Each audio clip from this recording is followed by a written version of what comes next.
dan mungkin ini juga ada beberapa dari mahasiswa saya ya, mahasiswa sama kolega dari beberapa dosen ini kayaknya tadi Pak Teddy ada Pak ya? Pak Teddy ada, Ada Pak tapi Teddy. izin dulu sebentar. Oh, ada Pak Teddy, terus mungkin juga ada beberapa teman dosen saya juga. Kayaknya Pak Wildan ada apa enggak ini, Pak Wildan juga. Wildan Humaydi daftar apa enggak, Bro, ini, Bro? Enggak, Terus, si Wildan. oh enggak ya? Heeh. Oke, baik. Saya mulai saja karena tadi sudah agak terkendala agak lama. Jadi saya coba menguraikan meskipun ini hanya sedikit begitu ya. Dan mohon maaf nanti kalau ini materi muatannya itu lebih banyak teori ya, teori sama apa namanya kajian-kajian perundang-undangan. Cuma nanti coba saya elaborasi juga dalam kasus-kasus konkret terkait dengan wabah COVID-19 di Indonesia. Ya. Oke, saya mulai begitu kan. Jadi kaitannya dengan ini, dengan COVID-19 ini kan sudah menjadi yang slide kedua, Bro, slide kedua. Oke. Slide kedua, memang ini sudah menjadi pandemi global internasional, tapi penanganannya itu kan memang harus dibingkai dalam masing-masing kedaulatan negara, dan itu pasti tidak bisa lepas dari konteks apa namanya konstitusi ya, konstitusi, HAM, hukum dan HAM. Nah, kaitannya dengan materi ini, diskresi dan hubungan pusat daerah ini sangat berkaitan erat dengan HAN ya, hukum administrasi negara. Hukum administrasi negara dan juga hukum pemerintahan negara. Oke, terus slide yang nomor 3, jadi diskresi yang saya maksud di sini itu ruang lingkupnya pemerintahan ya, karena diskresi itu kan banyak yang punya. Polisi itu punya diskresi ya, polisi punya diskresi, hakim juga punya diskresi. Jadi Pak Polisi itu kalau sedang mengatur lalu lintas, dia kan bisa lampu merah tapi kita disuruh jalan terus begitu kan. Jalan meskipun lampunya merah begitu kan. Meskipun lampunya warna merah tapi kita suruh jalan. Nah, itu salah satu diskresi juga contoh. Jadi polisi juga punya diskresi, hakim juga punya diskresi. Misalkan Edi Gurning ini mengajukan permohonan dispensasi poligami. Nah, itu kan diskresi hakim juga dalam menentukan begitu kan. Atau dia mau menikahi anak di bawah umur kan harus minta dispensasi. Nah, itu kan diskresi dari hakim juga iya. Itu diskresi juga ya. Cuma di sini yang saya maksudkan diskresi di sini adalah ruang lingkup pemerintahan. Pemerintahan. Nah, begitu. Lanjut lagi yang slide selanjutnya. Saya ingin disclaimer dulu, ada penjelasan dari saya dulu, ini penting untuk dicatat. Jadi diskresi ini sebenarnya sudah diatur di dalam Undang-Undang Nomor 30 Tahun 2014 tentang administrasi pemerintahan. Sedangkan hubungan pusat dengan daerah juga sudah diatur di undang-undang yang ini bukan 23 itu salah ketik, sorry. Undang-Undang Nomor 23 Tahun 2014 tentang pemerintahan daerah. Nah, kedua undang-undang ini itu dilahirkan atau disahkan tahun 2014 di akhir kepemimpinannya Presiden Susilo Bambang Yudhoyono. Jadi kedua undang-undang ini sebenarnya adalah undang-undang yang lahirnya itu di akhir kepemimpinannya era Presiden Susilo Bambang Yudhoyono gitu. Nah, ini perlu saya jelaskan dulu di sini karena nanti ada penjelasan-penjelasan saya terkait dengan masalah politik hukum dan sebagainya, kaitannya dengan masalah diskresi dan hubungan pusat dengan daerah, terutama kaitkan dengan dua undang-undang yang dimaksud itu tadi gitu. Nah, lanjut, saya lanjut lagi masuk ke diskresi. Definisi diskresi dari berbagai literatur itu memang ada beberapa itu ya, kalau kebijaksanaan, keleluasaan, penilaian, kebebasan untuk menentukan, sering juga disebut dengan Emerson atau fresh Emerson, mempertimbangkan, menilai, menduga, penilaian, pertimbangan, keputusan. Jadi kalau Philippus Hadjon kan bilang fresh Emerson. Lanjut, lanjut dulu Mas Edi, itu Ya. definisi dari Indro Harto. Jadi secara singkat, diskresi itu pengambilan keputusan pemerintahan ketika tidak diatur oleh suatu peraturan hukum.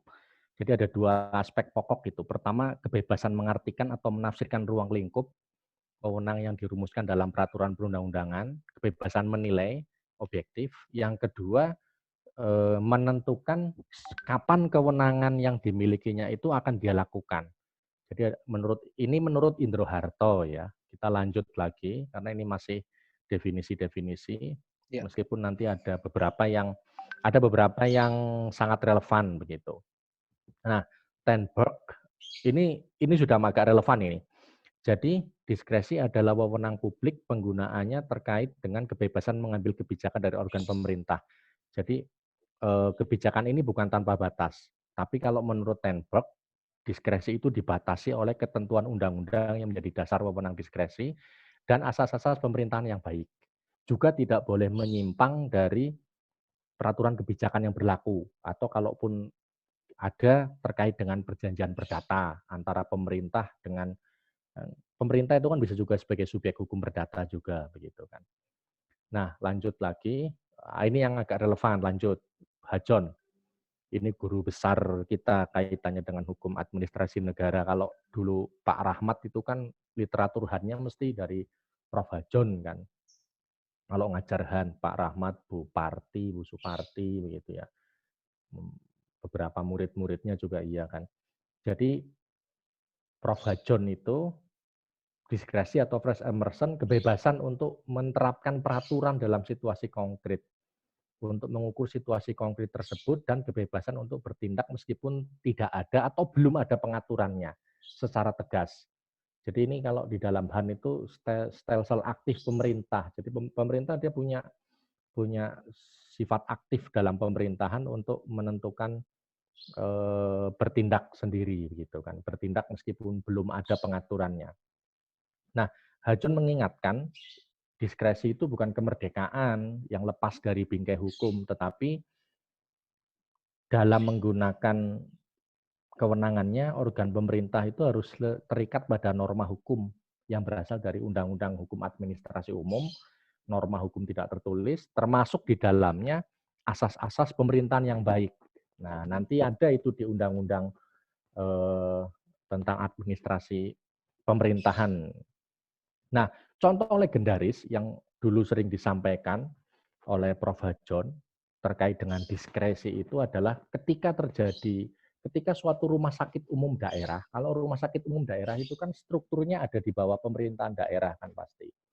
Ada meskipun ada direktur, tapi direktur itu kan biasanya dia ada di bawah kewenangan dari bupati gitu ya. Satker ada di bawah kewenangan bupati. Nah, ketika rumah sakit umum daerah itu tiba-tiba banyak pasien dirawat karena penyakit pandemi kayak sekarang misalkan ya. Kalau Prof. Hajon kan dulu mencontohkan begitu. Terus kemudian tiba-tiba harus tabung oksigennya tinggal 10 dan ampul infusnya itu tinggal 10. Itu bagaimana? Apakah dalam pengadaan tabung oksigen dan pengadaan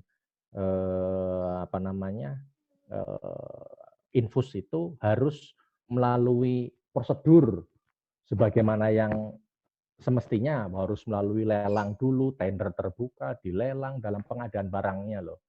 Nah, Hajon kan dulu selalu mencontohkan begitu. Nah, disinilah kemudian diberikan diskresi kepada pemerintah, kepada pengambil keputusan untuk melakukan tindakan upaya hukum begitu kan. Nah, pemerintah diberi ruang diskresi.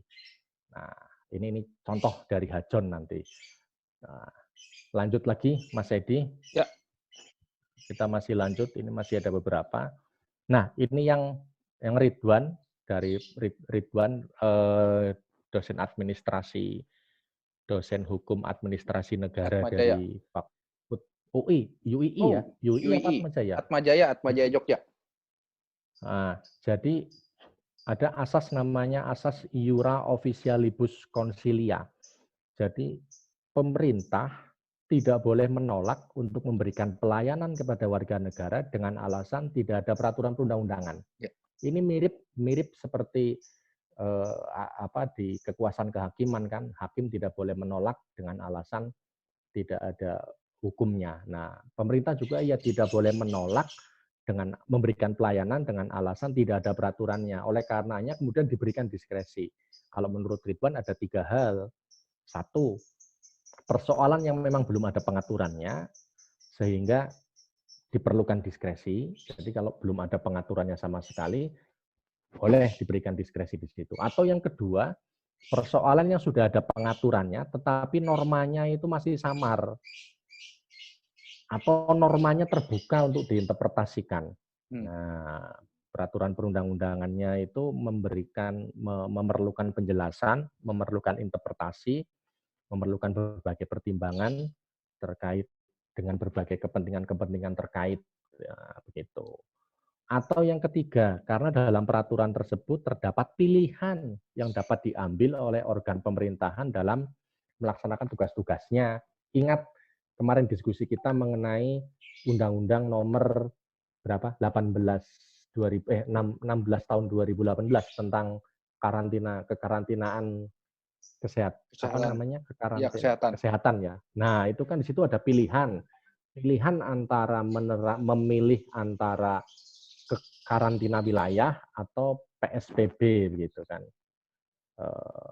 Pembatasan sosial berskala besar, PSBB ya, PSBB. Akhirnya pemerintah kan kemudian memilih ke arah PSBB dibandingkan dengan kekarantinaan wilayah. Itu juga salah satu contoh diskresi gitu kan.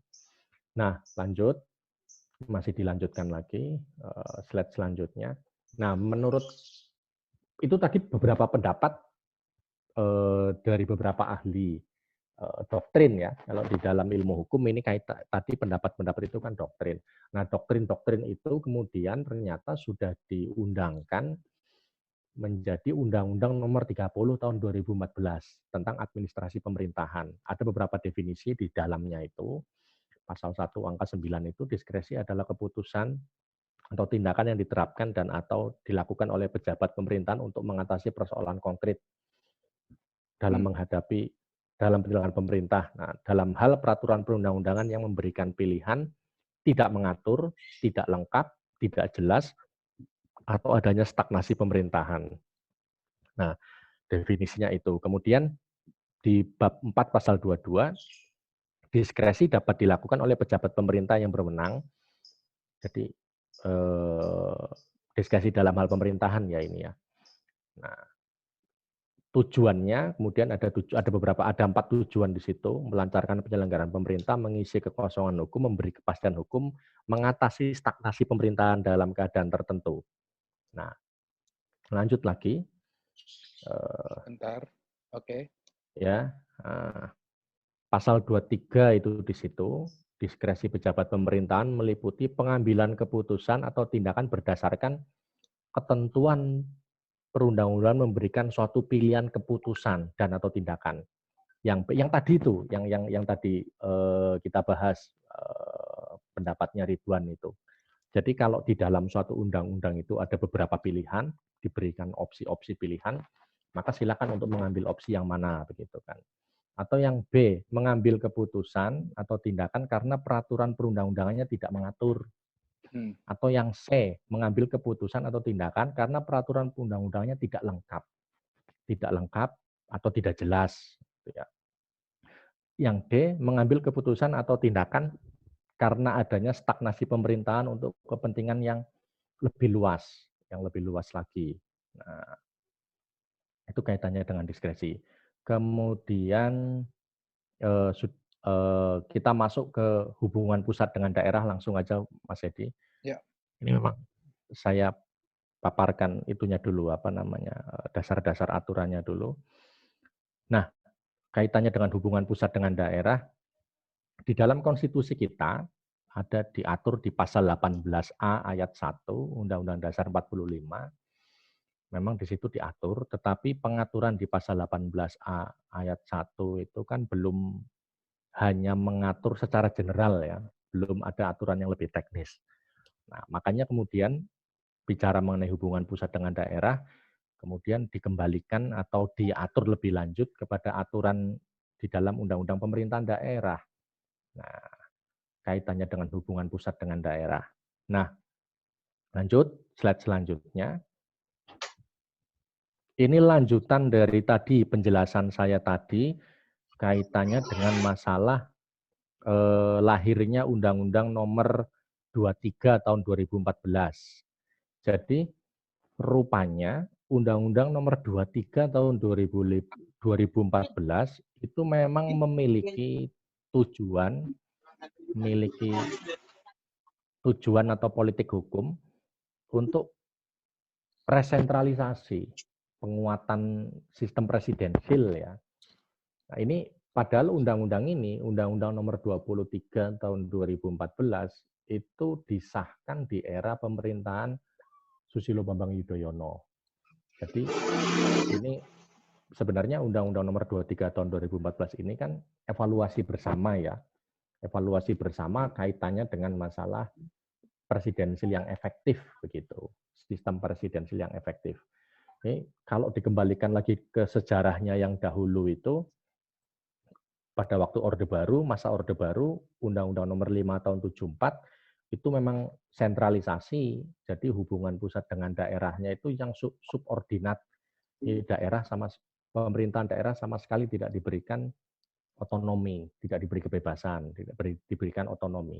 Nah, berlanjut ke reformasi, tuntutan dari reformasi yang dulu kakak-kakak kelas kita demo gitu kan, demonstrasi itu kan disuarakan kan reform otonomi daerah. Nah, Undang-Undang Nomor 22 tahun 99 itu ternyata arah politik hukumnya itu memang memberikan otonomi yang seluas-luasnya, sebebas-bebasnya, desentralisasi yang sangat luas ya. Jadi hubungan antara pusat dengan daerahnya itu hubungan yang koordinatif, yang kemitraan ya. Kalau dulu saya ingat Prof. Mahfud sama SF Marbun itu pernah menjelaskan posisinya itu malah hampir seperti kemitraan antara pusat dengan daerah gitu kan. Tapi kemudian Undang-Undang Nomor 32 tahun 2004 itu ternyata menarik kembali ini keseimbangan antara hubungan pusat dengan daerah itu dikembalikan lagi. Lah, Undang-Undang Nomor 23 tahun 2014 itu malah kemudian arahnya ke arah resentralisasi. Jadi kewenangan presiden itu kembali diperkuat. Kewenangan presiden dalam rangka kewenangan pemerintah pusat itu kembali diperkuat. Contoh, slide selanjutnya Mas Edi. Ya. Slide selanjutnya, pasal 7 itu, ini pengaturan yang baru ini di Undang-Undang Nomor 23 tahun 2014, pasal 7. Pemerintah pusat melakukan pembinaan dan pengawasan terhadap penyelenggaraan urusan pemerintahan oleh daerah. Sebelumnya, di undang-undang sebelumnya, di Undang-Undang Nomor 32, di Undang-Undang 32 2014 dan di Undang-Undang Nomor 22 99 belum pernah ada klausul pasal seperti pasal 7 ini. Termasuk pasal 7 ayat 2. Presiden memegang tanggung jawab akhir atas penyelenggaraan urusan pemerintahan yang dilaksanakan oleh pemerintah pusat dan daerah. Jadi kerangka Undang-Undang Nomor 23 tahun 2014 itu memang resentralisasi kewenangan presiden sebagai ini apa ini? Kewenangan halo. Ya, kewenangan presiden dalam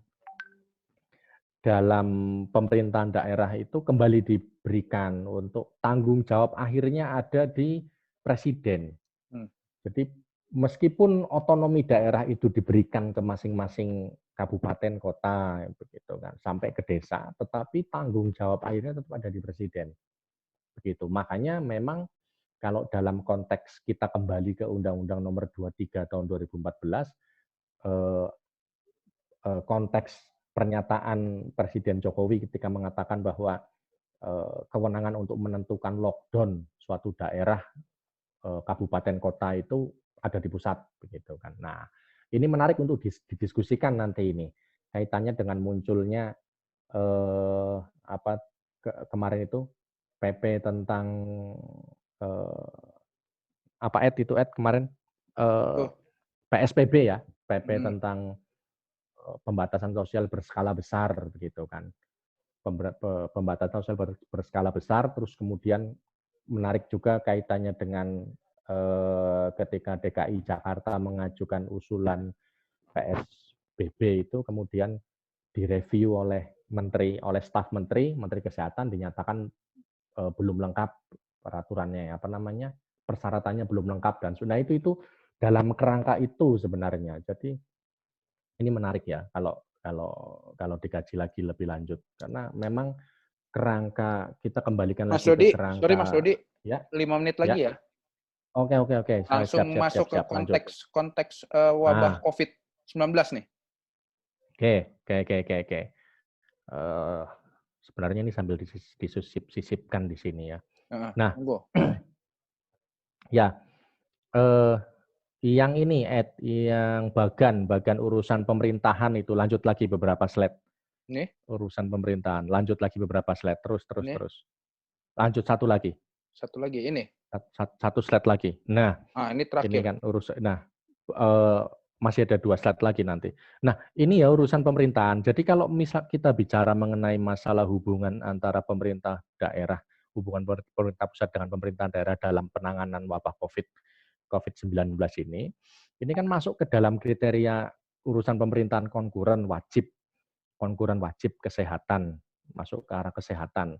Dan ini masuk ke dalam pelayanan dasar.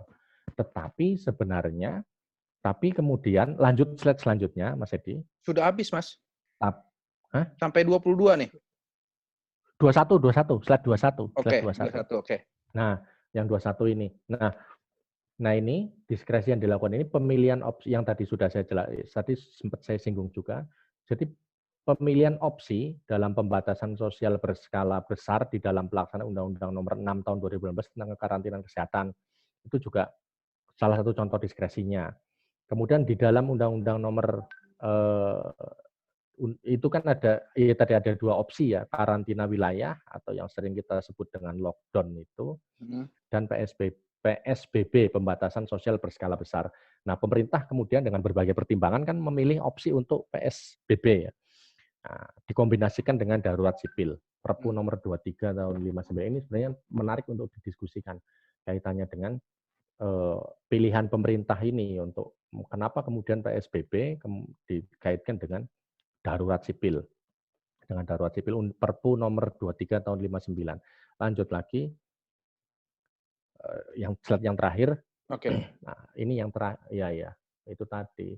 Jadi memang kerangka garis besar yang kita hubungan antara pusat dengan daerah ini memang presiden itu sebagai penanggung jawab akhir atas penyelenggaraan urusan pemerintahan yang dilaksanakan oleh pemerintah pusat dengan daerah. Nah, cuma masalahnya memang kemudian ada beberapa daerah di dalam penanganan COVID-19 ini yang memang sudah memilih untuk melakukan diskresi ya. Memilih untuk melakukan diskresi. Contoh kayak misalkan kemarin yang di-share sama Darbe sama Barit di beberapa grup WA itu kan ada beberapa pemerintah desa ya, bukan pemerintah daerah ini, pemerintah desa di Purbalingga dan di Banyumas yang kemudian mengalokasikan dana desa untuk membiayai warga desanya yang berdiam diri di rumah.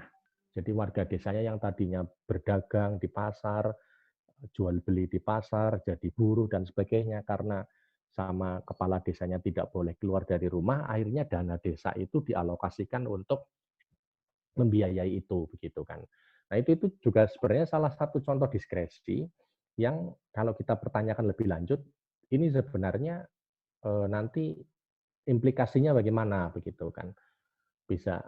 Ini bisa jadi temuan dari BPK atau malah kemudian bisa jadi kasus hukum baru karena ada beberapa kalau saya lihat itu ada beberapa di desa itu yang melakukan hal tersebut begitu kan. yang melakukan hal tersebut. Ini kaitannya dengan terutama yang sangat sensitif dan yang sangat rawan itu yang kaitannya dengan masalah anggaran ya, mata anggaran. Makanya kemudian memang eh, ini masih ada waktu ya Ed ya? Ya, dikit lagi, dikit Halo? lagi. Ya, Ya. halo. Ya. Makanya kemudian kalau ini kita singgungkan dengan Perpu nomor 1 tahun 2020 itu, Perpu nomor 1 tahun 2020 itu, sedikit saya singgung juga ke arah situ, Perpu nomor 1 tahun 2020 itu kan sebenarnya, Perpu itu kalau kita baca lagi lebih lanjut, itu kan sebenarnya dalam rangka untuk pengalokasian kembali APBN.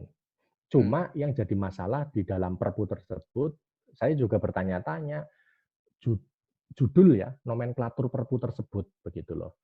Karena kalau saya baca lebih lanjut, ini kan sebenarnya Perpu ini adalah kalau boleh ditafsirkan ya, ini kan perubahan mata anggaran APBN. Jadi anggaran yang sudah diberikan oleh pemerintah pusat kepada daerah, anggaran itu kan sudah diberikan ini. Ini kan sudah bulan apa sih? Bulan April ya, sudah masuk bulan April kan sudah di anggaran-anggaran itu kan sudah ditransfer ke masing-masing daerah, ke masing-masing satuan kerja. Terus tiba-tiba terjadi COVID, terus sama pemerintah anggaran itu mau ditarik lagi begitu loh. Diminta lagi yang tadinya sudah dikasih ke masing-masing itu kemudian diminta lagi begitu kan. Kalau saya baca di Perpu itu satu itu, yang kedua Perpu itu kan juga mengatur mengenai masalah pembebasan apa namanya pelonggaran ya, pelonggaran angsuran, pelonggaran pinjaman, maksudnya angsuran pinjaman ya, angsuran pinjaman, restructuring, rescheduling yang kemarin kita bahas itu dengan diskusi yang pertama kemarin gitu kan, yang Perpu ini juga menyasar ke arah OJK kan, ke arah OJK, ke arah perbankan dan sebagainya. Yang ketiga, kalau saya baca juga, Perpu ini juga mengarah ke arah perpajakan. Jadi pajak ini kan juga ada dispensasi ya, maksudnya ada kelonggaran gitu. Yang tadinya jatuh harus bayar pajak, dapat kelonggaran karena ada COVID-19 dan sebagainya. Jadi kaitannya dengan diskresi dan hubungan pemerintah pusat dengan daerah ini sebenarnya kita bisa diskusinya bisa agak meluas ini, bisa menyenggol ke arah Perpu tersebut, bisa juga nyenggol ke arah beberapa peraturan gubernur yang mungkin sudah muncul di Banten, di Jakarta dan sebagainya gitu. Karena itu kan kaitannya dengan masalah hubungan antara pusat dengan daerah juga pengambilan diskresi-diskresi yang dilakukan oleh beberapa apa namanya satuan-satuan kerja begitu kan. Belum lagi rumah sakit kayak tadi misalkan contohnya Hajon ya. Belum lagi beberapa rumah sakit terutama yang RSUD ya, rumah sakit umum daerah dan mungkin kayak puskesmas dan sebagainya. Itu kan juga iya diskresi yang mereka lakukan itu ketika melakukan pengadaan barang dan sebagainya, pengadaan tabung gas lagi, tabung oksigen dan sebagainya. Nah itu kan itu tadi pakai teorinya Hajon itu yang sering dicontohkan oleh Prof. Hajon itu juga masuk dalam kategori diskresi begitu kan. Cuma kemudian apakah kemudian di dalam implementasinya ditemukan ada pelanggaran apa tidak, ditemukan adanya itikat baik atau apa namanya benturan kepentingan karena di undang-undang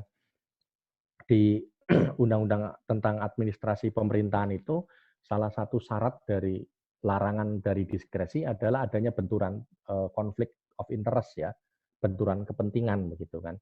Jadi salah satu yang menyebabkan diskresi itu bisa masuk kategori pidana itu apabila ternyata ada benturan kepentingan. Contoh begini, ternyata diketahui kalau dalam pengadaan alat medis atau pengadaan tabung atau pengadaan alat medis lah ya, alat medis di suatu rumah sakit, daerah dan sebagainya, itu ternyata diketahui ada benturan kepentingan. Kenapa kok pengadaan alat medisnya kok belinya ke sana semua begitu kan? Setelah diteliti, setelah ditelusuri oleh BPK, ini pernah terjadi juga di beberapa kabupaten pernah terjadi juga. Ternyata setelah ditelusuri lebih lanjut oleh BPK, temuan dari BPK itu ini ada benturan konflik of interest antara pengusaha yang pengusaha atau toko yang menyediakan barang itu ternyata punya hubungan dengan direktur misalkan atau dengan salah satu pejabat dan sebagainya. Nah, itu konflik of interest ya. Itu salah satu contoh untuk mengukur apakah diskresi atau kebebasan bertindak yang dilakukan oleh pemerintah itu ada indikasi pidana atau tidak. Ya. Begitu Bung Edi. Mungkin kita waktunya cukup dulu, nanti kita explore lagi lebih lanjut di diskusi lagi begitu. Oke, kawan-kawan, waktu kita sebenarnya di Zoom ini dibatasi waktu ya. Sekarang tinggal 2 menit lagi kalau di catatan saya di handphone saya. Di chat itu saya sudah mencantumkan ID baru sama password baru. Jadi kita masuk ke situ saja ya. Biar 40 menit yang kedua kita akan efektif untuk respon dari kawan-kawan baik komentar maupun pendapat. Bagaimana kawan-kawan? Oh, saya belum ini. Gitu ya, Bapak Ibu ya. Oke ya. Kita sekarang keluar di chat mana Bang? Di chat ada chat. Belum ada deh. Ada di atas. Coba dicek dulu. Fitur chatnya itu ada. Fitur chat. Ya. Grup chat ini kan nggak ada. Nggak ada Bang. Nggak ada. Serius? Tuh, saya kasih. Tadi di atas ada. Oh, udah ketemu? Nggak ada. Itu 755. Oh, waiting. Yang lama itu mah. Sebentar. Bikin baru. Udah aku bikin baru. Itu yang 086766. 7432 belakang. Ini ya. Passwordnya digantung. 55. Passwordnya ini ganteng. Wah, gile. Oke ya. Main ini. Ya. 755 Bang. Namanya host ya, suka-suka dia. Gimana sih? Itu tuh ada di bawah, itu ada. Catat. Jadi ini kita keluar dulu nih, ya, ini saya 1 menit, Bro. Iya, saya catat dulu itu. Dicatat dulu. Ya. Udah, copy paste aja, langsung copy paste masuk ke mana dulu gitu. 75585567432. ID-nya Edi Ganteng. Oke, terus. Oke ya. Oke, kita leave dulu ya. Keluar dulu ya. End meeting ya. Oke. Leave aja semuanya, leave semua. Ya, saya tutup recordingnya. Wali kota bupati, apakah ada orang lain yang memiliki diskresi dalam hal pengambilan kebijakan ini di tingkat level pemerintahan daerah, pusat dan daerah, begitu Bang? Itu yang pertama. Oke, yang kedua, batasan diskresi tadi kan sudah dikatakan ada 3 tuh. Nah, belum ada pengaturan, ada pilihan yang dapat diambilkan begitu nih. Saya sementara di Undang-Undang 23 2014 pasal 7 itu tanggung jawab akhir itu kan ada di Presiden. Saya langsung ambil contoh konkretnya begini Bang, ini menarik ini, karena pertama sekali itu kan Tegal. Tegal itu kalau saya tidak salah mengikuti pemerintahan itu yang melakukan karantina wilayah. Terbatas atau apapun namanya kan begitu nih. Nah, ada nggak Abang melihatnya itu pengaturan spesifiknya itu di pengaturannya apa, ataukah itu hanya sebatas diskresi yang dikeluarkan oleh bupati? Karena seingat saya saat itu peraturan dari pemerintahan pusat melalui Pak Mendagri Tito Karnavian, setiap kebijakan yang mau diambil, katakanlah begitu, itu harus berkoordinasi atau seizin dari pemerintahan pusat, kan begitu nih. Sementara Tegal saat itu sudah selangkah lebih maju dia. Nah, ini konsekuensinya itu bagaimana itu Bang? Oke. Nah, itu kan begitu. Karena menurut saya karena Tegal ini juga dia punya wilayah, dia punya masyarakat. Artinya dia melihat kepentingan masyarakatnya kan begitu nih. Nah, itu apakah dia itu bertentangan dengan aturan pusat tadi atau bagaimana itu Bang? Karena itu masuk wilayah dari diskresinya dia itu terbatas atau bagaimana? Karena kalau dikatakan tadi diskresi itu terakhir ya, diskresi itu kan dia itu dia akan dikatakan menyimpang jika ada kepentingan-kepentingan, ada konflik kepentingan. Nah, kalau ini kan jelas dia kepentingan untuk masyarakat luas kan begitu nih. Nah, itu bagaimana pengaturannya itu, Pak? Ya. Itu aja. Terima kasih. Ya. Dicatat ya, Mas Dodi. Ya, Mungkin betul, mengarah betul. pada itu ada 3 kewenangan itu, absolut, konkuren, sama umum. Ya. Kesehatan itu masuknya kemana misalnya? Ya. Monggo Mas Dodi. Apa mau sekaligus saja pertanyaannya? Oh biar. Satu-satu aja. Iya, Pak ya. Hah? Satu-satu atau sekaligus dulu ini? Sekaligus Satu-satu saja, bengkok. nanti pertanyaan dulu. Ya, Oke, pertanyaan mungkin- aja dulu, nggak apa-apa deh, Ed. Oh ya udah. Iya. Oke, yang kedua tadi Pak Teddy. Pak Teddy. Teddy masih suaranya. Oh. Pak Teddy. Oke, Kang Heri dulu, Kang Heri. Oke, makasih Ed. Oke. Ed, aku to the point. Ya. Udah baca belum? Di sini ada kepres baru nomor 12 tahun 2020. Judulnya adalah COVID-19 sebagai bencana nasional. Itu kepres terbaru. Ya, kepres Belum. terbaru. Judulnya COVID-19 sebagai bencana nasional. Nah, di dalam Nomor berapa? konsiderannya, Nomor berapa? nomor 12 tahun 2020. Nomor 12. Tahun 2020. Baru banget. Ya, baru banget. Nah, di dalam konsiderannya, dia ada mencantumkan beberapa undang-undang yang di atasnya, yaitu misalkan Undang-Undang Nomor 4 tahun 1984 tentang wabah penyakit menular. Kemudian Undang-Undang 24 tahun 2007 tentang penanggulangan bencana. Ini kan relevan semua nih. Kemudian ada lagi dia mengacu kepada Kepres Nomor 7 tahun 2020 tentang gugus tugas, ya, yang dirubah oleh Kepres Nomor 9 2020. Nah, kaitannya dengan masalah diskresi, ini ada relevansinya ketika kita membaca di poin ketiganya, poin 1, poin 2 kita skip dulu lah ya. Ini yang menarik adalah poin ketiga adalah kepala daerah dalam menetapkan kebijakan di daerah masing-masing harus memperhatikan kebijakan pemerintah pusat. Ini kita garis bawahi dulu ya. Harus memperhatikan kebijakan pemerintah pusat. Nah, kaitannya dengan diskresi ini kan begitu banyak undang-undang yang terkait ya, ada mengenai penyakit menular, ada mengenai penanggulangan bencananya, ada gugus tugas segala macam. Saya cuma kasih usulan aja. Nanti pada akhir sesi ini kita bikin ada beberapa undang-undang yang relevan dengan kaitannya dengan COVID-19 ini.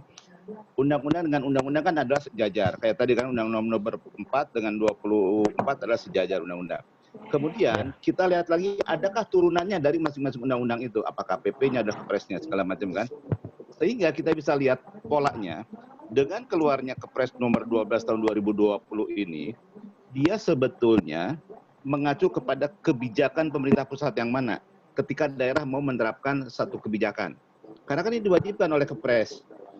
Kepres kan bilang bahwa di dalam menetapkan kebijakan di daerah masing-masing harus memperhatikan kebijakan pemerintah pusat. Nah, artinya ini harus diinventarisir undang-undang mana yang sejajar yang terkait dengan COVID ya. Itu satu.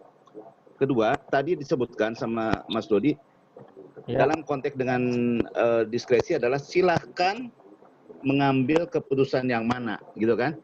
Nah, ini ukurannya ya, apakah secara kalau berurutan itu berurutan. Misalkan gini, satu adalah pertanyaannya ukurannya apa nih? Oh, ukurannya adalah kepentingan umum. Setelah itu apa? Nah, gitu kan? Jadi apakah ada ukurannya yang secara struktural atau secara berurut atau tidak? Ya. Nah, itu aja. Udah, saya cuma dua poin itu aja. Oke. Dan makasih Ed, makasih. Yo, terima kasih Kang Heri. Ya. Om Teddy belum aktif nih audionya. Jadi monggo Mas Dodi selagi saya membantu Om Teddy. Oke. Direspon. Sorry nih, Bang. Agak unstable nih. Teddy. Yang mana gitu? Pak Teddy. Oke, Pak Teddy. Oke, lanjut, Ted. Oke. Pertanyaan dari Columbus tadi ya. Level pejabat tadi. Yang mengambil pejabat yang mengambil keputusan. Kalau misalkan bupati itu masuk level, bupati itu juga masuk level pejabat loh ya. Pejabat mengambil keputusan begitu kan. Makanya kemudian tapi cuma begini, Columbus. Jadi yang diambil yang diambil kebijakan oleh Bupati Tegal itu kan kita harus pahami juga sebenarnya yang dimaksud oleh dia bilang lockdown itu lockdown yang bagaimana, karena kalau berdasarkan dari ceritanya teman-teman yang kemarin lewat Pantura itu jalur Pantura Tegal itu masih bisa dilewati ya. Terus jalan utama Tegal itu juga masih bisa dilewati. Yang tidak bisa dilewati itu yang jalan-jalan yang kota ya, yang masuk ke perkampungan itu memang betul-betul ditutup begitu kan. Nah itu yang diambil oleh keputusan dari Bupati. Cuma saya belum informasi jalannya nggak ditutup semua kok. Kemarin saya ke Tegal tuh masih bisa masuk. Nah, makanya itu masih banyak alternatif jalan. Nah, terus yang kedua, saya juga belum memperoleh informasi juga karena kaitannya dengan diskresi yang dilindungi oleh undang-undang. Maksudnya yang dimaksud di sini dengan diskresi yang nanti akan menimbulkan akibat hukum itu adalah yang diskresi yang apabila dalam pelaksanaannya menimbulkan beban anggaran atau memindahkan anggaran. Jadi yang tadinya anggarannya ke sini terus digeser ke sini, atau yang tadinya ini harusnya ke sini tapi kemudian menimbulkan beban anggaran baru. Jadi apakah diskresi yang dilakukan itu akan menimbulkan beban anggaran, atau akan memindahkan pos-pos anggarannya. Karena di pasal 25 Undang-Undang Nomor 30 Tahun 2004 itu di situ juga diatur mengenai hubungan antara kita ini kan diskusinya sangat relevan nanti antara diskresi dengan hubungan pusat dengan daerah, karena di pasal 25 itu di situ disebutkan penggunaan diskresi yang berpotensi mengubah alokasi anggaran wajib memperoleh persetujuan dari atasan pejabat sesuai dengan ketentuan peraturan perundang-undangan. Jadi kalau kita lihat dari kepegawaian, nanti Pak Teddy mungkin bisa memberi penjelasan juga dari sisi kepegawaian ya. Kalau dari sisi kepegawaian atasan langsung bupati itu kan gubernur atau bisa juga langsung presiden begitu kan, atau menteri dalam negeri. Tapi yang paling kan kalau kita kembalikan lagi ke arah pasal 7-nya itu yang tadi di Columbus bilang pasal 7 Undang-Undang Nomor 23 Tahun 2014 itu kan harus kembali lagi, nanti akan dikembalikan lagi tanggung jawabnya ke arah presiden gitu. Oke. Sebenarnya kalau saya baca antara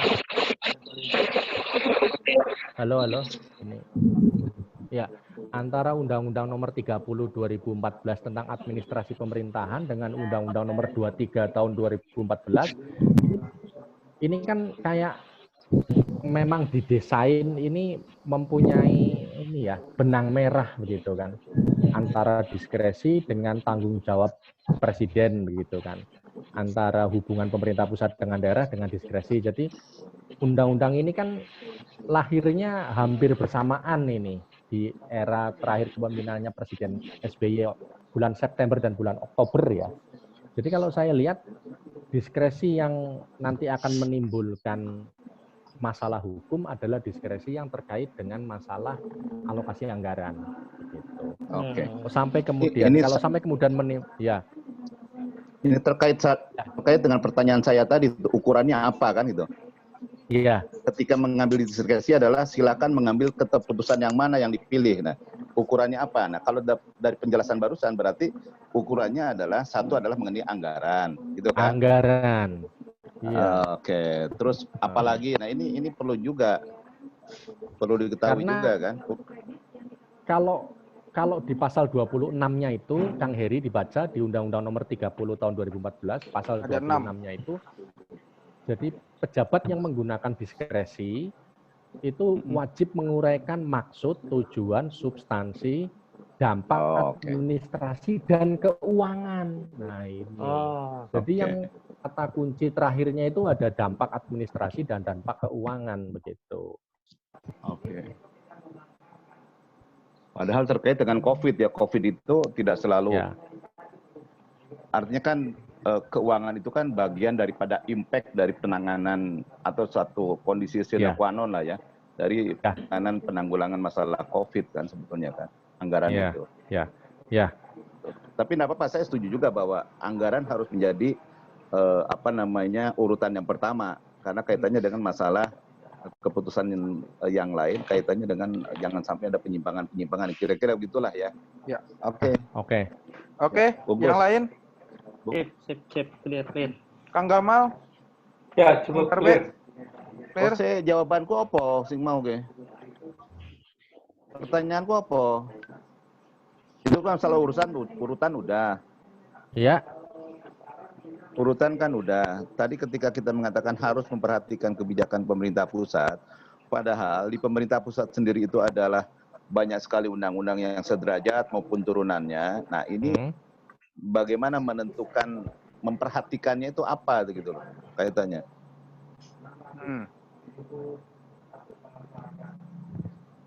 Paham nggak maksudnya? Di Kepres 12 tahun 2020 itu kan ditentukan di butir ketiganya. Kepada kepala daerah dalam menerapkan kebijakan di daerah masing-masing harus memperhatikan kebijakan pemerintah pusat.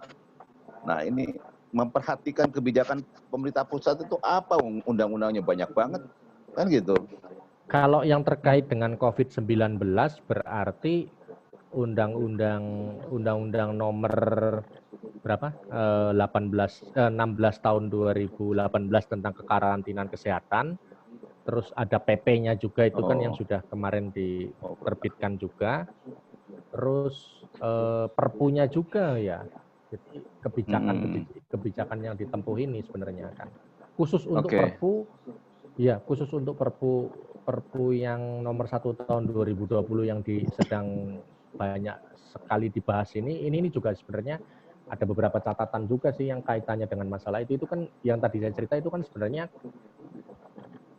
perubahan pergeseran anggaran ya APBN. APBN sudah disahkan, sudah diketok palu, sudah diserahkan uangnya, sudah ditransfer semua ke masing-masing daerah, ke masing-masing satuan kerja, tapi sekarang tiba-tiba ditarik lagi dengan Perpu itu kan. Jadi Perpu ini sebenarnya menarik, dimintai lagi tuh duitnya.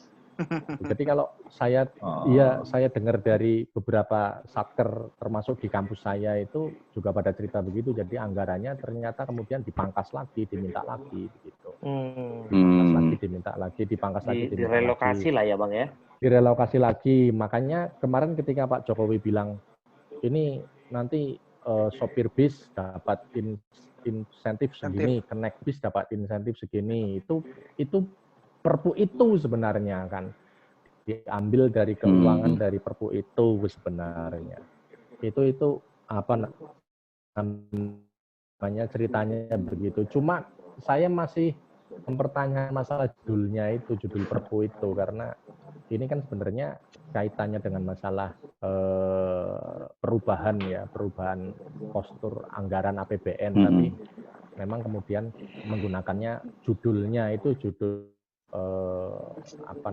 ada COVID-19-nya begitu dalam rangka krisis ekonomi dan COVID-19 gitu. Oke. Lanjut. Clear, Kang Heri. Perlu digarisbawahi memang diskresi itu tadi dibilang harus sesuai dengan tujuan, menyebutkan dampak-dampak dan lain-lain. Ada beberapa lagi tuh yang harus dipenuhi, kayak misalnya tidak bertentangan dengan peraturan perundang-undangan, sesuai dengan asas umum pemerintahan yang baik. Terus kalau nggak salah yang terakhir itu harus tingkat baik tuh dalam mengeluarkan diskresinya. Supaya tidak ada unsur pidananya ya. Iya. Aku cuma kasih catatan satu aja, Ed. Ya, silakan. Ini kan direkam. Nanti kita bikin resumenya, karena ini menjadi satu produk dari kita punya inilah ya, hasil diskusi ya. Siapa tahu bisa dibikin summary-nya lah ya. Oke. Nanti saya share rekamannya. Sama sekalian materinya itu tolong di-share juga. Itu bagus itu materi itu. Nanti kita elaborasi sendiri, nggak apa-apa. Oke, good. Mas Dodi, selamat. Oke, yang lain, monggo yang lain. Ada lagi itu tadi kayaknya mau nanya boleh nggak? Siapa? Sebut nama. Halo. Oke, Jadi tadi, Bang. Darbe sudah melambai. Silakan Darbe. Oke. Ini Bro, Dodi. Kalau ngelihat spiritnya kan sebenarnya kan kita berbicara atau pemerintah bertujuan bagaimana secara cepat menangani pandemi ini. Tapi kalau kemudian di pembahasan diskusinya adalah justru kepada bagaimana tata negara ini bisa tetap berjalan di tengah pandemi. Nah, ini sinkronisasi atau apa yang kemudian bisa dimunculkan agar penanganannya juga berjalan baik, tapi sistem ketatanegaraannya juga bisa tetap berjalan, kira-kira kayak gitu sih. Jadi kalau di diskusi ini aku belum menemukan titik benang merahnya di situ gitu loh, karena aku yang di lapangan sendiri kan sampai saat ini pun kita masih sangat istilahnya tipis banget ketika kita berbicara masalah kapan pandemi ini bisa berakhir, kira-kira gitu, Dot. Thank you. Ya. Oke. Jadi Dr. Dedi. Oh ya. Teddy Sudrajat. Pak Teddy. Oke, monggo. Pak Teddy Sudrajat. Siap. Oke. Kedengeran nggak? Kedengeran. Oke. Sorry ya, ini sinyalnya lagi nggak stabil nih. Jadi saya agak-agak ahistoris juga tadi, soalnya sinyalnya lagi nggak bagus. Cuma kalau saya coba kaitkan, sebenarnya diskresi itu bukan merupakan sebuah tindakan yang bebas serta-merta loh. Oke. Kedengeran Mas Dodi? Ya, kedengeran. Dengar? Oke. Dengar ya? Ya, saya dengar. Oke. Jadi sebenarnya kalau bicara tentang diskresi, sebenarnya daya ikatnya itu sebenarnya masih tetap pada TAO. Yaitu pertama itu adalah harus memenuhi wewenangnya, kemudian prosedurnya dan substansinya. Coba cermati lagi PP nomor 21 tahun 2020 tentang PSBB itu, bahwa kalau kita bicara tentang wewenang, dicermati di pasal 2 ayat 1, bahwa yang memiliki wewenang di sini adalah menteri berdasarkan pelimpahan wewenang secara delegasi. Artinya bahwa daerah itu bisa melakukan PSBB kalau berdasarkan persetujuan dari menteri. Kalau wewenangnya itu secara otomatis itu tidak sah tindakannya tersebut. Yang kedua, yang mana yang tidak sah tentang prosedurnya. Kalau bicara tentang prosedur, lihat di pasal 6 bahwa prosedurnya itu berjenjang, diusulkan pada gubernur, ya, kepada menteri, kemudian juga harus mendapatkan revisi dari ketua pelaksana gugus tugas percepatan penanganan corona. Artinya bahwa ketika ada pelanggaran terkait dengan prosedur itu juga tidak sah. Yang ketiga, kita juga bicara tentang substansinya. Ya, cacat prosedur. Nanti kalau ada kesalahan prosedur akan menciptakan cacat prosedur. Nah, yang terakhir adalah substansi. Substansinya itu ada di pasal 5 sebenarnya. Nah, kalau kita bicara tentang substansi, maka PSBB itu telah ditetapkan oleh Menteri yang melaksanakan urusan pemerintahan di bidang kesehatan, memperhatikan Undang-Undang Nomor 6 tahun 2016. Pemenuhannya ada di pasal 2 dan pasal 3. Jadi prinsipnya kalau saya cermati lagi, diskresi yang dimaksud itu adalah diskresi yang merujuk pada peraturan perundang-undangan. Jadi kalau menurut pandangan saya, ini masuk dalam kategori diskresi bebas, tetapi bebas terkait dengan penilaiannya saja. Kan ada dua. Oh, iya ada dua tadi. Ada yang penilaian, ada yang kebijaksanaan. Sebenarnya lebih kepada penilaian. Kebebasan terhadap penilaian yang berdasarkan pada... Kenapa begitu? Kenapa diterjemahkan sebagai bagian daripada kebebasan kebebasan pada penilaian? Ya, karena tetap merujuk pada tiga hal itu. Harus memenuhi aspek wewenangnya, aspek prosedurnya, dan aspek substansinya. Artinya kalau misalkan tidak terpenuhi tiga hal tersebut atau syarat tersebut, maka dikatakan sebagai penyalahgunaan wewenang. Itu kan yang dikhawatirkan sebenarnya. Oke. Makanya, aktif ya Bang ya? Ya, kalau menurut saya ujung-ujungnya diskresi ini tetap lebih mengarah pada rheumatic head dibandingkan pada dogmatic head-nya. Coba deh dicermati lagi. karena semua ikatannya itu ada di Undang-Undang 6 2018, kemudian di PP 21 2020, cuma teknisnya saja diserahkan pada pemerintahan daerah. Iya. Cuma itu akan sangat bertentangan dengan prinsip-prinsip dasar diskresi sendiri, yaitu kebebasan menerapkan peraturan dalam situasi konkret. Artinya kalau kita memperhatikan 3 hal tadi itu, substansi, ya, kemudian prosedural, dan apa namanya itu? Substansi. Wewenang. Lama. Jadi diskresinya kapan itu bisa lahir ya kalau begitu? Sebenarnya diskresi itu muncul kan ada di pasal 2 ayat 1 dengan frasa dapat. Ya, kalau di dalam, saya tambahkan, kalau di dalam Undang-Undang Nomor 30 tahun 2014 itu sudah dijelaskan paling lambat 5 hari, Kang Heri. 5 hari setelah permohonan diterima, maka atasan pejabat itu harus memberikan persetujuan, petunjuk perbaikan atau penolakan, iya respon. Makanya kemarin itu waktu kasusnya Gubernur DKI minta PSBB ke Menteri Kesehatan, ke Jenderal Terawan itu waktunya ada lebih dari 5 hari apa enggak itu ya mereka merespon ya. Dan apa namanya puncaknya itu ada 5 hari apa enggak? Kayaknya 5 hari apa ya? 1 minggu ya. Jadi polemiknya itu. Cuma kan langsung cepet itu, langsung direspon cepet juga. Kalau di pasal 26-nya 5 hari itu. 5 hari kerja. Iya. Nah, pernah nggak kemarin itu mengamati statementnya Rafli Harun di ILC itu? Iya. Ini kan kondisinya kan extraordinary, gitu kan? HLB lah, kondisi luar biasa begini. Kenapa harus menggunakan tahapan-tahapan seperti itu, gitu kan? Nah, kalau memang dibatasi 5 hari, nggak tahu itu ukurannya apa. Tapi saya sependapat juga, namanya diskresi harus segera memutuskan. Nah, pertanyaan segera itu adalah berapa hari? Undang-undang menjawab 5 hari kan gitu. Itu satu. Kedua, penetapan PSBB ini ternyata itu kan harus disertai dengan data dulu, ada pertumbuhan yang mati berapa, yang positif berapa, segala macam. Ini kan time by time sih memang ada recordnya, tapi bagaimana bisa mensupport permohonan itu gitu loh. Itu persoalan lain. Yang lebih parah lagi adalah begini. Iki janjane gugus tugas itu lebih tinggi mana dengan menteri di dalam menentukan loh. Terus apa fungsinya tuh gugus tugas ini? Kan begitu powerful book juga kan dia kan? BNPB itu kan? Konferensi pers, gugus tugas itu kasih konferensi pers. Coba, dan menteri. Sementara yang mengeluarkan kebijakan itu harus menteri izinnya loh. Izinnya harus menteri kesehatan loh. Karena gugus tugas itu apa itu fungsinya? Cuma sebagai support data atau apa coba? Supporting itu ya sebenarnya ya.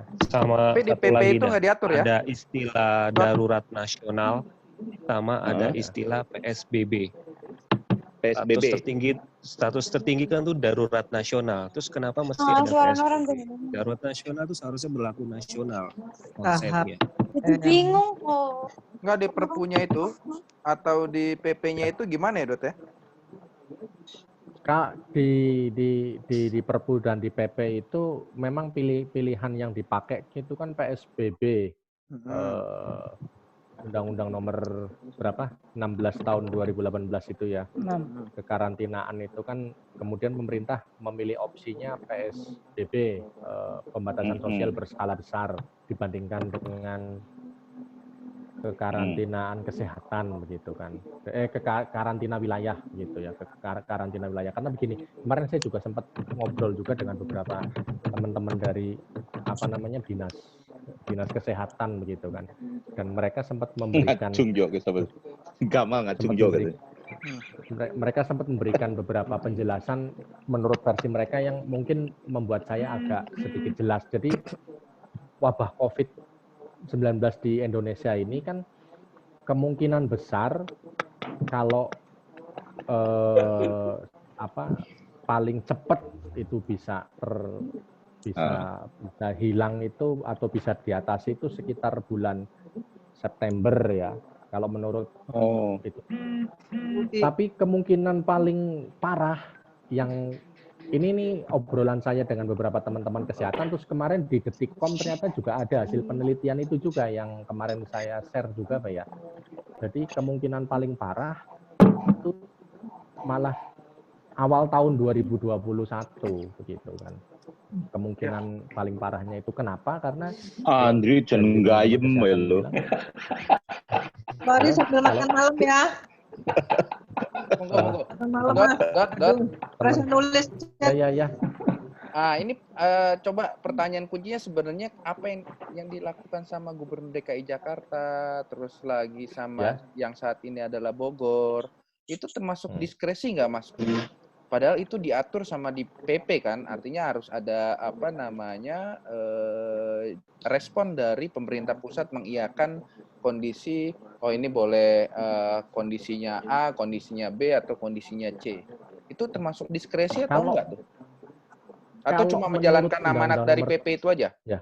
Kalau menurut Undang-Undang Nomor 30 Tahun 2014 itu sebenarnya kaitannya masuk dengan kriteria diskresi. Karena kalau menurut Undang-Undang Nomor 30 Tahun 2014 itu di situ disebutkan bahwa diskresi itu harus memerlukan persetujuan dari atasan langsung.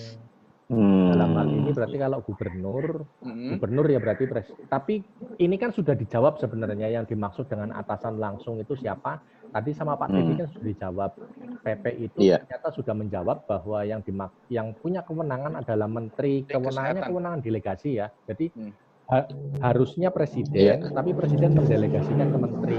Jadi tanggung jawabnya tetap ada di presiden, tetapi tanggung jawabnya ya diberikan kepada delegasi kepada Menteri Kesehatan, meskipun nanti Presiden juga tetap punya beban tanggung jawab tetap ada di Presiden begitu kan. Jadi kalau menjawab tadi pertanyaan ini diskresi juga karena di Undang-Undang Nomor 30 Tahun 2014 di situ disebutkan bahwa diskresi itu harus melalui persetujuan begitu kan. Jadi ini memang kalau bahasanya Pak Teddy tadi menjawab pertanyaannya Kang Heri, ini rezim administrasi memang ini. Semuanya dibikin administratif begitu kan. Harus ada administrasi dan sebagainya. Cuma cepat apa enggaknya kan tergantung dari pemerintahnya atau bagaimana ini. Tapi waktu 5 hari itu, kalau menurut Kang Heri itu cepat apa enggak itu Kang? Lama. Enggak. Lama ya. lah. Cepat itu. Lama dalam mengolah data sama. Kan itu harus ada persiapan juga, Bang Eri. Iya. Perangkat-perangkat semua harus siap itu. Prof. Dodi. Bro, virusnya udah nyebar kalau 5 hari. Di dalam berita itu Om Johari, ada bupati yang sudah mengalokasikan dana untuk COVID-19 tanpa keputusan bahwa daerah tersebut PSBB. Halo?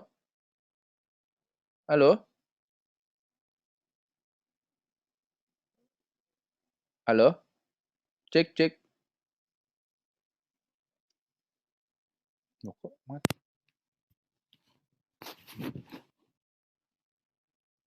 Ada suaranya. Halo?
Kenapa lagi?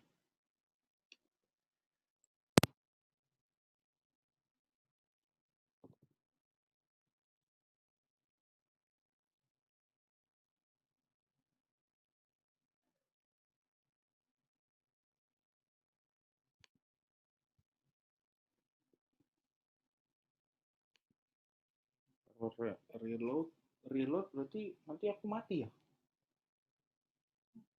Kalau aku mati semua bubar acara.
Habis.